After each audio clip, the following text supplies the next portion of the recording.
হরে কৃষ্ণ, রাধে রাধে। সকল বৈষ্ণব ভক্তবৃন্দের চরণে কোটি কোটি প্রণাম। আমি হচ্ছে আপনাদের সখী বৃন্দা দেবী দাসী, আর এই হচ্ছে আপনাদের সকলের আদরের গিরিশোনা। তো আবারও আসতে চলেছে আমাদের সকলের প্রিয় উৎসব জন্মাষ্টমী মহা উৎসব, তাই না? আজকে আমি জন্মাষ্টমী সম্পর্কে আপনাদের যে সমস্ত প্রশ্ন আছে সেই সমস্ত প্রশ্ন উত্তর নিয়ে চলে এসেছি। আশা করি চেষ্টা করব আপনাদের সকলের প্রশ্নের সঠিক উত্তর দেওয়ার জন্য। তো আজকে সবার প্রথম প্রশ্নই হচ্ছে যে জন্মাষ্টমী কবে, তাই না? 2025 সালে জন্মাষ্টমী কবে? তো আমি চলে এসেছি বৈষ্ণব পঞ্জিকা নিয়ে।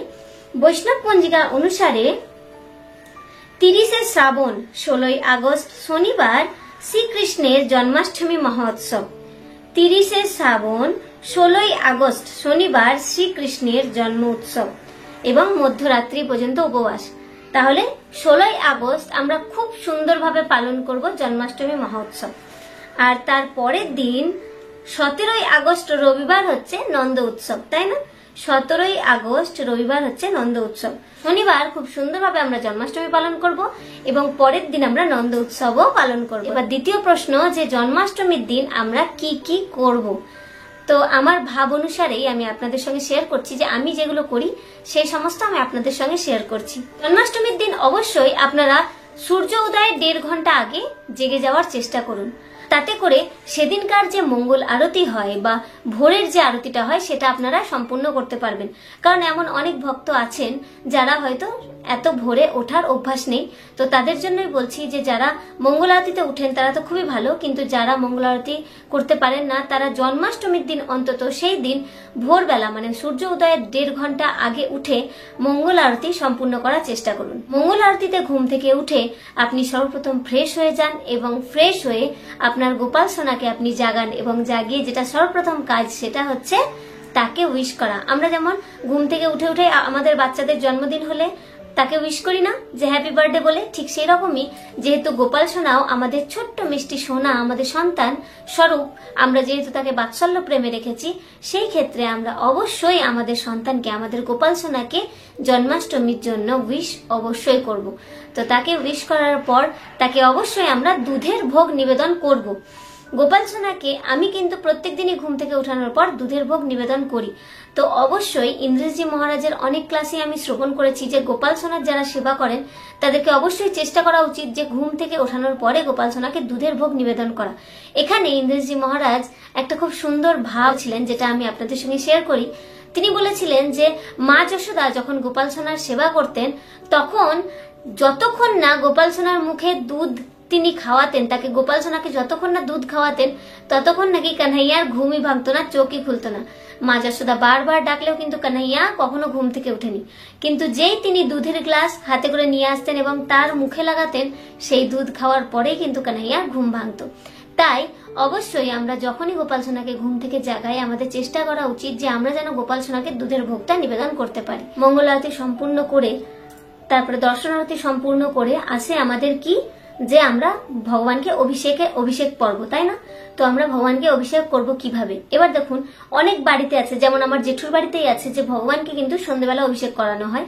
তো কিন্তু আমাদের বাড়িতে সেটা যেহেতু নেই, সেহেতু আমি কিন্তু ভগবানকে সকালবেলায় অভিষেক করিয়ে দিই। মানে দর্শন আরতির পরে 7টা 7:30টার পরে আমি কিন্তু সকল আমাদের যে গোপাল সোনারা আছে তাদেরকে আমি কিন্তু অভিষেক করিয়ে দিই।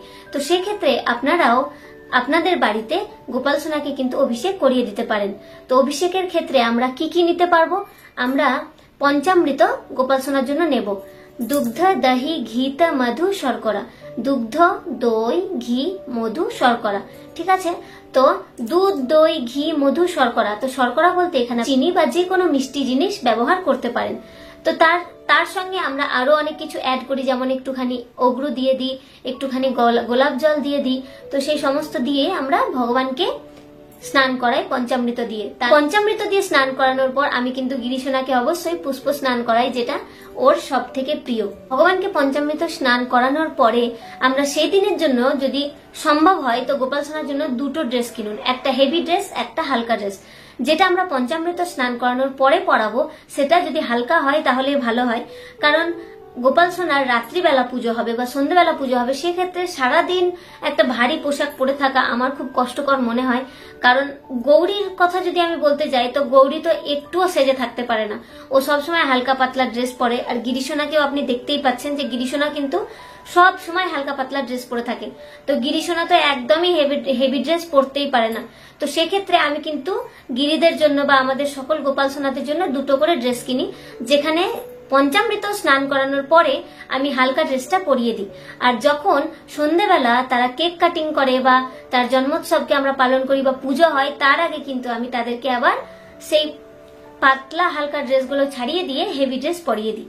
তো সেক্ষেত্রে আপনারা সেরকম করতে পারেন, বা আপনাদের যদি ইচ্ছে হয় আপনারা দুটো ড্রেসও কিনতে পারেন, একটা ড্রেসও কিনতে পারেন, এটা আপনাদের উপর ডিপেন্ড করছে। তৃতীয় হচ্ছে যে জন্মাষ্টমীর দিন কি আমরা ভগবানকে 56 ভোগ নিবেদন করতে পারবো? তো হ্যাঁ, জন্মাষ্টমীর দিন আমাদের যা ইচ্ছা, মন যা চায়, আমরা সমস্ত কিছু ভগবানকে নিবেদন করতে পারবো।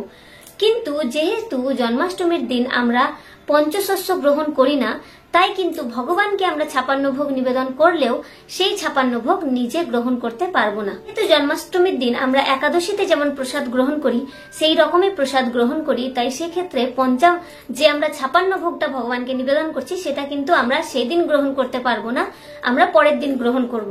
তাই আমাদের বাড়িতে যেটা হয় আমি সেটা আপনাদের বলি। যেমন একাদশীর দিন আমরা প্রসাদ গ্রহণ করি, তো একাদশীতে যে সমস্ত প্রসাদ আমরা বাড়িতে বানাই, সেই সমস্ত প্রসাদ আমরা ভগবানকে নিবেদন করি। আবার তালের বড়া, তালের লুচি, এই সমস্ত কিছু তো হয়, এগুলোও আমরা ভগবানকে নিবেদন করি, তবে সেইগুলো আমরা পরের দিন গ্রহণ করি। কিন্তু একাদশীর যে প্রসাদগুলো আমরা ভগবানকে নিবেদন করি, সেগুলো কিন্তু আমরা সেদিনই গ্রহণ করি।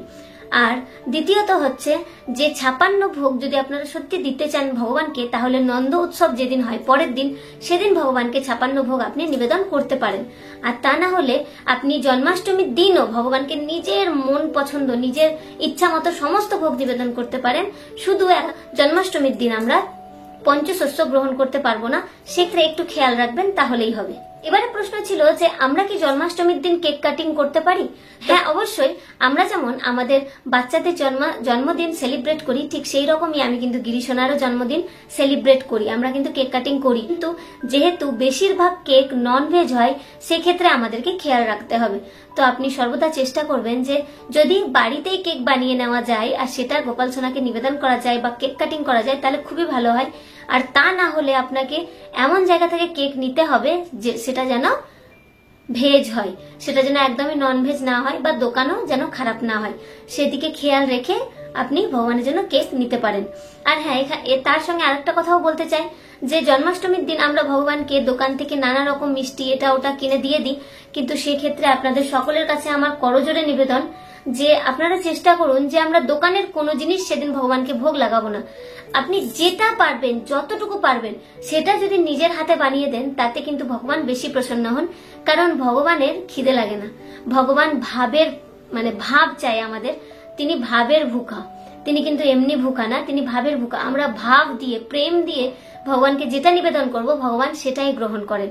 তাই চেষ্টা করুন যে বাইরের কোনো কিছু না কিনে আমরা যেন নিজের হাতেই সমস্ত কিছু বানিয়ে আমার ভগবানকে নিবেদন করতে পারি। পরের প্রশ্ন হচ্ছে যে আমরা কি জন্মাষ্টমীর দিন গোপাল সোনার প্রাণ প্রতিষ্ঠা করতে পারি?